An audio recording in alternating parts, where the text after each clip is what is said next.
Bonjour mesdames et messieurs, in this episode I'm going to give you 7 tricks to make amazing landscape photography. Bonjour mesdames et messieurs, my name is Serge Ramelli. I am a French photographer from the amazing city of Paris, France, but living in Los Angeles, California.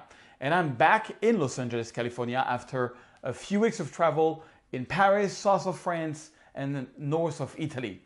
And I was doing this challenge while I was traveling 30 days, 30 videos. In the end, I finished with only 27 videos because at the end it was really rough, no Wi-Fi, changing hotels all the time. But anyways, I did 27 out of 30 videos. I hope you enjoyed it. Two things. First, I made a challenge while I was doing this on a black and white video where I proposed people if they would leave a comment to win one of the Paris or New York board. I will reveal the winner at the end of this video. For now, let me show you 7 tricks, 7 special sauce, secret sauce to improve your landscape photography. Just before we get started, if you don't have Lightroom and Photoshop, Adobe is going to stop the promotion of 20% off on the first year on Lightroom and Photoshop. I think it is going to be this Friday, the 2nd of June. So if you want to pay $7.99 instead of $10.99, all you have to do is act now. Go to photoserge.com, my gear page, and click here. If you create a free account, you will get the 20% off on Lightroom and Photoshop for the entire year. All right, let's jump over to a Lightroom and let me show you what we're going to be doing. So this is the before photo and this is the final photo. Much nicer, and I'm going to show you some secret sauce. So I'm going to give you 7 different tricks that I think are really special and that can really help you, maybe to take your landscape to the next level. So, trick number 1, find an interesting foreground. You see in this photo, I have that sunset, everywhere is nice, but I really took the time to find the right flowers, the right combination of flowers until I had something that was really interesting. So, it's always easy to find a sunset. It's always easy to find like a nice tree, a nice hill, or a nice, subject, but it is really hard to find the right foreground. And I spend most of my time when I do cityscape and landscape looking for the right foreground. I love how the flowers, that poppy field was amazing, but I love how, this is a bit more green and how I have this flower in here, this flower there. Anyway, it took me a bit of time to find the right heights for my tripod to get the right foreground. So finding the right foreground is very important. Of course, the trick number 2 is shoot at the right light. If you come on this scene like an hour before or 2 hours before, you wouldn't get the sun coming through the flowers, you wouldn't get this shininess, you wouldn't get this amazing sky. That you wouldn't get. The third trick is focus on the foreground element. A lot of people is asking me, where do you focus when you do your landscape? On this one, I really wanted to focus on the flowers because I wanted to be them to be really sharp, you see? And I didn't care that this was not sharp here in the back. If you look at my settings, I'm shooting at 7.1 ISO 100, always the lowest ISO. I'm on the tripod, but the thing is 1/80th of a second was the speed I needed because there was a bit of wind to make sure that all the flowers are super, super sharp. So if I went to f16 or f22 to make sure that I had enough, that everything was in focus, everything was sharp, the problem is that I would have a low shutter speed or a high ISO, and I would get, everything would be blurry basically. So yes, my depth of field would be big, but because I had a slow speed, I would get the flowers not sharp. So if you have to choose, always make sure your foreground is very sharp. It doesn't matter that the trees in the back are a little blurry. People are going to look at your foreground, especially when it's the main interest. So that's one thing that's really important. You can use manual focusing, or you can just make sure that the focusing in your photo, is you can tilt down, press halfway on your shutter to make sure the foreground is really the focus point. Okay. The next one is the retouching itself and the way I retouch it and the way I diffuse the sky. Now, why do I say it's important to diffuse the sky? Well, let me show you. You've seen me over the years often, open up the shadows and bring down the highlights and doing the whites and the black. The problem when you do that, you get a very contrasty sky. And in this case, that is not something that I want. I don't necessarily want that because it looks, contrast in the sky looks very HDR, looks very basically retouched. I want to give the illusion to people that, I don't want to put the attention on the retouching. I just want to put the attention on the beauty of the scene. So what I do now when I have great clouds like this is instead of going -100, I diffuse the sky a lot. So that's one thing that I do. Then I have to find the right white balance. So that's, let me do some blacks here, add some contrast. Now for the white balance, of the overall white balance, I think I'm going to go to shade because I like the idea that it's very warm. And I'm going to add a bit of magenta. That's usually what I do. Okay. I'm also going to recrop the photo so that I have a lot more attention on the flower and less on the back here. So that the trick, really number 4, is diffuse the sky. So what I usually do to even diffuse it even more is that I take a graded filter here and I go to clarity. It's going to put everything down to 0 and I add a bit of minus clarity here in the sky just to diffuse the sky even more. And on the opposite, to make my point, I create another gradient here at the bottom for the flowers. And on this one, I'm going to add clarity. And on this one, I'm going to add maybe a little bit of green. I can even change the white balance here. I can add even another one to, make the foreground a little darker here. So I basically have one white balance for the bottom and another one for the overall photo. Okay, so that was the trick. The main trick here was to diffuse the sky. I think I'm going to make the whole photo a little brighter, add a bit more contrast. But that's not all, because we're going to do a lot more in Photoshop, because we have these ugly lines here, and I want to show you a really cool trick that not a lot of people know to erase this really quickly. So let's go into Photoshop and continue this retouching. In Photoshop, and the first thing I'm going to do is going to take my background. I'm going to drag and drop it here to make a copy. And let's erase these power lines. The thing with power lines, which is really painful, is that it's long lines like this, and it's kind of a pain in the butt, if you see what I mean. So what I usually do is I'm going to take this tool here. You can press J, which is called the healing brush tool. You got 2 tools in Photoshop that can erase spot. One is called the spot healing brush tool, and the other one is called the healing brush tool. What I'm looking for is a healing brush tool. Why? Because the healing brush tool basically works like the stem tool, meaning you can click here, I can click here and say, okay, I want this pixel here to be copied here, okay? And then of course you can drag, with your mouse like this, and it's going to do its best, but it takes a bit of time. Let me undo this. I'll show you a faster way. So you hold on the Option key, you click here, you click one time, you hold on the Shift key, you go all the way here, all the way at the end, and you just do one click. Boom. Look at that. And it just erased the whole thing in one click. Okay, so for the second line, I'm going to take care of the bottom one first. I'm going to click Option, click on this one, and I'm going to go all the way here and see what that's going to happen. Not bad, not bad. This one, when you have a small one there, you can just click, maybe click here. And it takes a lot of power, so sometimes you have to wait a little bit. I have to wait a bit. And it does create some pattern that you see that we have to correct, but that's fine. It's a second passing, boom. So next time is click here, one time here, hold on the Shift key again.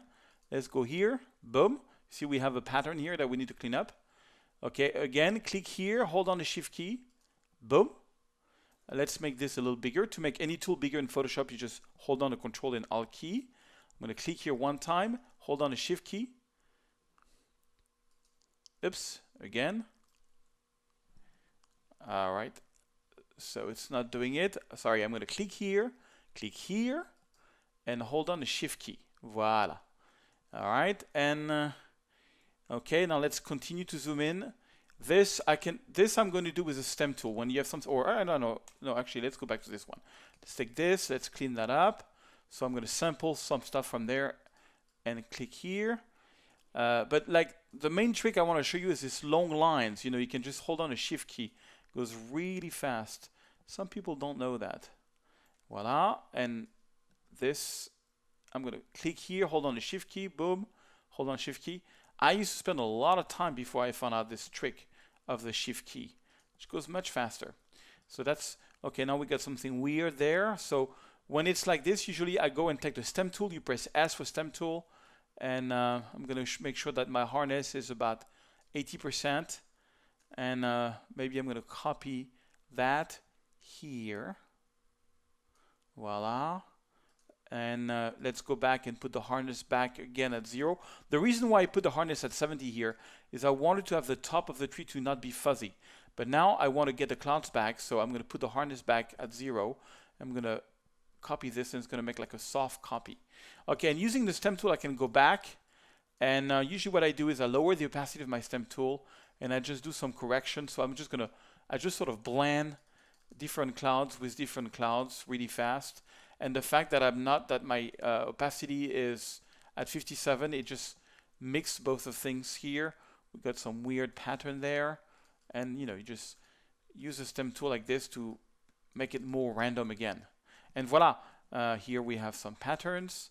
And there was a lot of wires, and you see in a few clicks, in a few seconds, I erased everything with that little trick of holding the shift key. Voila, so that's the before, and that's the after. Let me zoom in a bit more.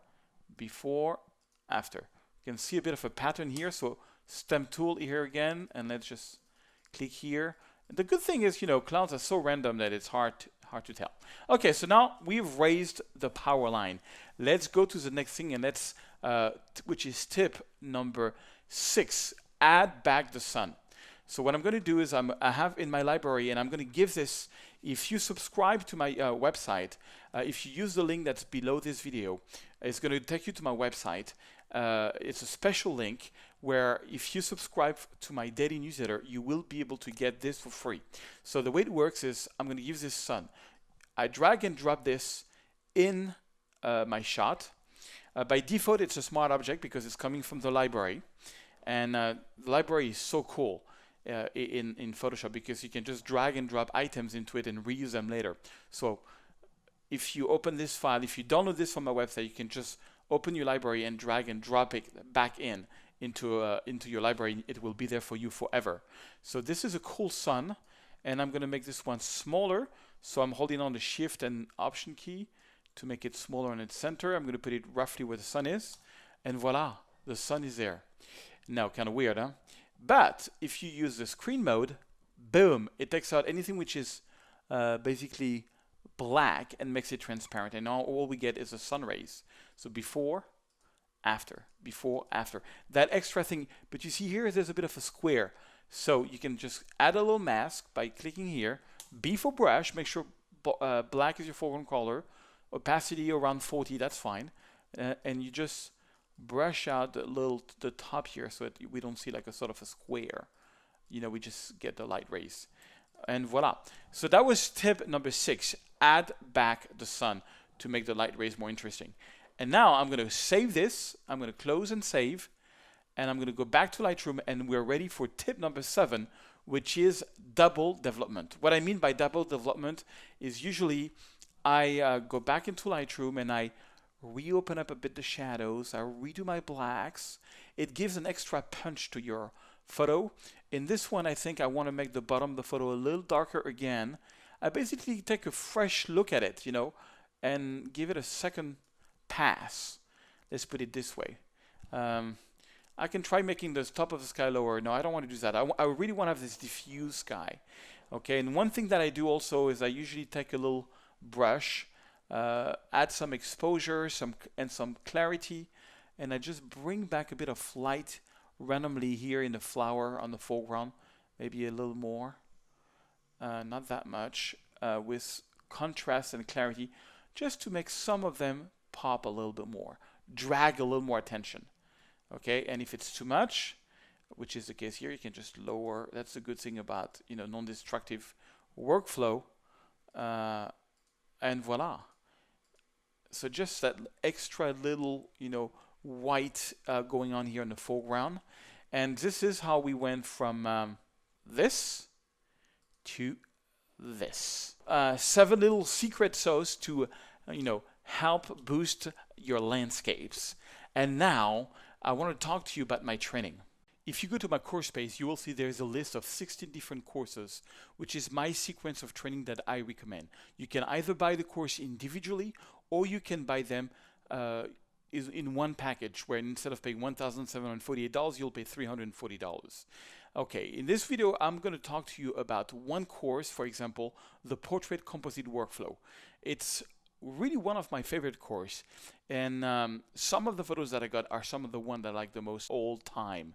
So basically here you have an actor on set, that there is some flash, so I'm shooting the background, I'm shooting the actor on set, so that's the background, that's the actor, with some flash, which are very cheap, and I give you all the, where to purchase this flash, and that's the final result. Same idea, small flash, I think the whole thing costs like $200.